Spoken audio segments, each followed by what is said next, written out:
Olá, meus queridos e amados irmãos. Aqui quem fala é teu amigo, pastor Claudinei Gomes. E eu gostaria de estar aqui respondendo a pergunta no grupo Defensores da Fé, feita e elaborada pelo nosso nobríssimo amigo, pastor João Alfredo de Ubatuba, quando ele perguntou sobre a questão do evangelho, o que é o evangelho, e veio como resposta, inclusive, que o evangelho sendo movimento. Então, eu gostaria de inicialmente, querido pastor, poder colocar aqui minha parcela de cooperação, ok?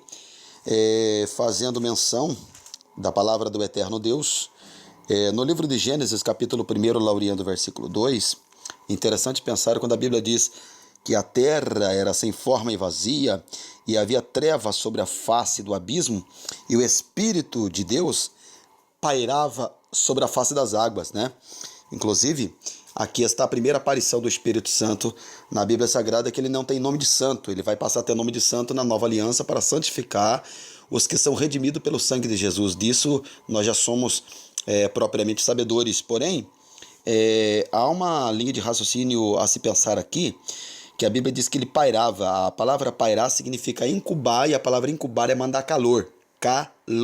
Mas existe uma segunda tradução muito usada que diz que o Espírito movia.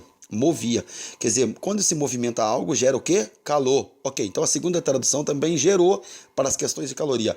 Mas também existe uma terceira linha de Bíblia que existe, com traduções diferenciadas, que é que o Espírito de Deus chocava sobre a face das águas.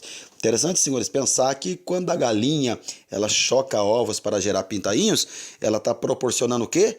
Calor. Então as três linhas ela levou a único sentido, que é calor. Queridos, quando eu falo de calor, é interessante pensar que calor ou caloria representa vida. Por exemplo, é tão interessante que se você colocar a mão no seu pulso aí agora, você vai ver que você tem uma temperatura que não é gelada, não é verdade? Mas se você tivesse num culto fúnebre, colocasse a mão no defunto, o defunto estaria gelado. Ele está gelado porque ele não tem vida. Ok, então vamos pensar que quando João estava preso e exilado na ilha rochosa de Patmos, João recebe a visitação do Espírito Santo para escrever as 7 cartas aos 7 pastores das 7 igrejas, da Ásia Menor. E entre elas foi a carta à igreja de Laodiceia, que no capítulo 3, versículo 15, ele começa a dizer: conheço as tuas obras, memoriza isso, que nem és frio nem quente. Quem dera fosse frio ou quente. Assim, porque és morno e nem frio ou quente, vomitar-te-ei da minha boca. Quer dizer, só pode vomitar aquele que não está passando bem, concorda comigo? Nisso dá-se a entender aqui que Deus, ele acaba quase que ficando doente quando ele vê uma pessoa que ele resgatou, levantou, lapidou, purificou, batizou, renovou, do mundo para o inefável mundo da luz, e em vez de luz produzir luz, não, Hoje observa que ele não é nem luz, também não é treva, quer dizer, como se estivesse no morno. E para quem não sabe, o morno está no campo daquilo que parece que é, mas não é. Quem olha parece frio, mas frio não é. Mas quente é? Não é. Então fica meio misturado. Você está entendendo? E aí é interessante pensar uma coisa aqui, que quando a Bíblia diz, conheço as tuas obras, morto ou morno, querido, não faz acontecer o evangelho e nem vive o evangelho na sua originalidade, na sua essência, certo? Porque quando se fala de obras, é bom avaliar que Deus não está à procura de quem tem 9 ou 90 dons, certo? Não é questão de dons, é questão de obras, serviços prestados. E evangelho, meus amados, é boas novas, certo? Boas novas porque por onde ele passa a se cumprir, fazer se cumprir a segunda carta de Paulo aos Coríntios, capítulo 5, versículo 17, certo? Que diz, portanto, se alguém está em Cristo, quer dizer, não está mais no mundo. O evangelho passou, arranca do mundo, traz para Cristo, e agora o que acontece? Nova criatura é. Olha só, por isso que é boas novas, nova criatura é.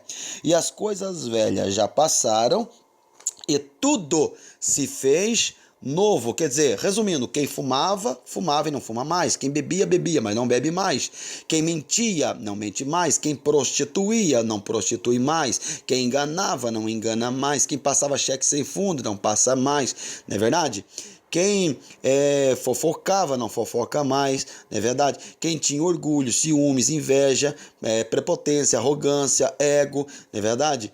Quem se misturava nas falcatruas da vida não faz mais. Por quê? Porque saltamos de uma velha criatura para uma nova criatura por estarmos em Cristo Jesus.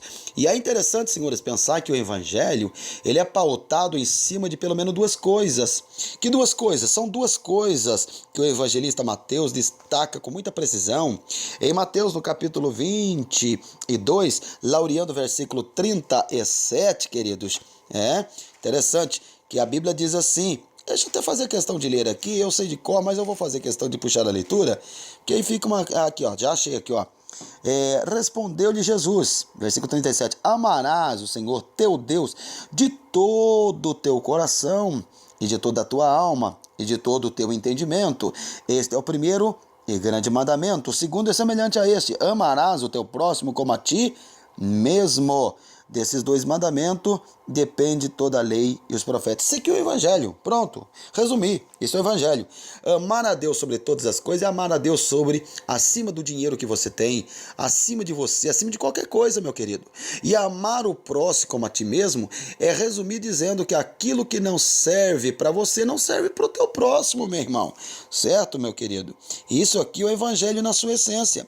Agora, pensar que se o evangelho é o amor, viver o evangelho é amar. Pronto, isso aqui é o campo da lógica. E amar é enxergar com os olhos de Deus. Quer dizer, quando você vê uma prostituta, quando você vê um marginal, quando você vê um bebum caído nas margens das calçadas e um cachorro lambendo a boca dele, você olha, menospreza, ridiculariza. Deus não enxerga assim. Entendeu? Então, amar é enxergar com os olhos de Deus. E fazer acontecer o evangelho é praticar o amor, mas não dentro de quatro paredes, fora de quatro paredes, e levar por consequência o avivamento na sua autenticidade e originalidade, que produz o quê? Produz vida. Por exemplo, avivamento deriva da palavra avivar, e o verbo avivar quer dizer dar vida. E um quadro legal disso é o filho pródigo que saiu da casa do pai, que representa aqueles que saem da casa de Deus, e quando volta o pai vai dizer que o que estava morto reviveu, certo? Então, meus amados, vamos pensar com carinho que o grande problema hoje são pessoas que não vivem o evangelho, tais como pregadores que têm a coragem, a audácia, a ousadia de terminar uma pregação e não fazer apelo, porque acaba tendo o que como alvo e objetivo uma preocupação em fazer meia dúzia, pular, cair, desmaiar, mas não tem mais salvação de almas, certo? E almas ainda é o núcleo do avivamento original, meus amados, certo? Então, vamos viver o evangelho na sua autenticidade, e o evangelho se resume exatamente nisso, por essa minha linha de raciocínio, tá bom, meu querido? Forte, cordial abraço, que Deus em Cristo Jesus abençoe a todos, em nome de Jesus.